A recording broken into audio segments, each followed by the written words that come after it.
suis né dans une famille de plasticiens.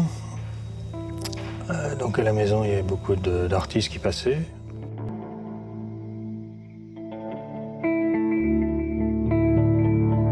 J'ai toujours voulu faire quelque chose comme ça. Je voulais être baladin.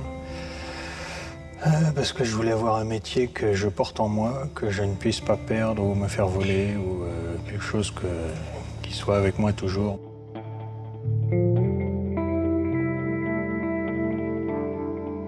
Puis après, c'est le croisement aussi peut-être des gitans qui passaient dans le village avec leur roulotte, et donc des gens qui venaient d'ailleurs.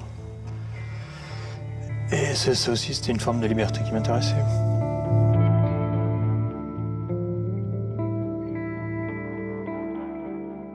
J'ai d'abord eu des pratiques traditionnelles comme le fil de ferrisme, les manipulations d'objets, des choses comme ça.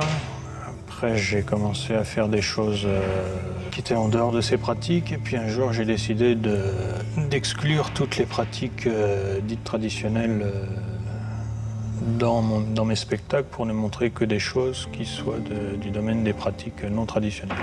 Je construis par exemple des objets qui n'existent pas, que je manipule, je fais des constructions.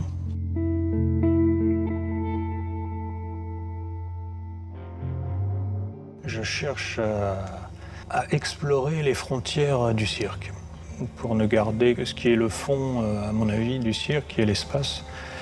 Donc l'espace des points de vue, l'architecture naturelle de l'attroupement, le fait qu'on ne puisse rien cacher parce qu'on est cerné de spectateurs. Et qui est, à mon sens, la spécificité du mot cirque. Le fait de jouer dans un espace qui n'est pas frontal. Et qui engendre un savoir-faire très différent des pratiques frontales, quoi.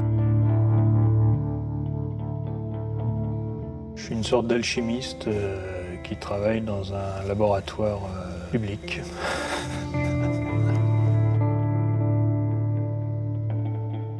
On a été 10 ans accompagnés par la Fondation, ce qui n'est pas rien.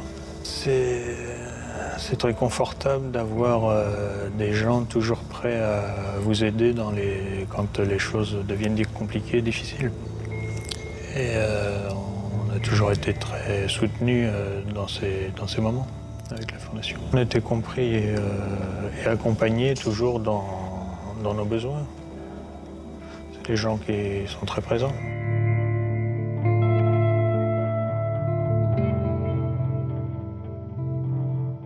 La direction que j'ai prise depuis quelques années, c'est de faire un spectacle qui mute. C'est-à-dire qu'il s'appelle Secret, a priori il s'appellera toujours Secret. Mais ce n'est pas du tout le même spectacle qu'il y a 5 ans qu'aujourd'hui, par exemple. Et dans 3 ans, et je ne sais dans combien de temps, c'est quelque chose qui va muter doucement tout le temps. Je ne fais pas un nouveau spectacle tous les ans, tous les 2 ans. Je fais un nouveau spectacle tout le temps. Tout le temps un peu nouveau.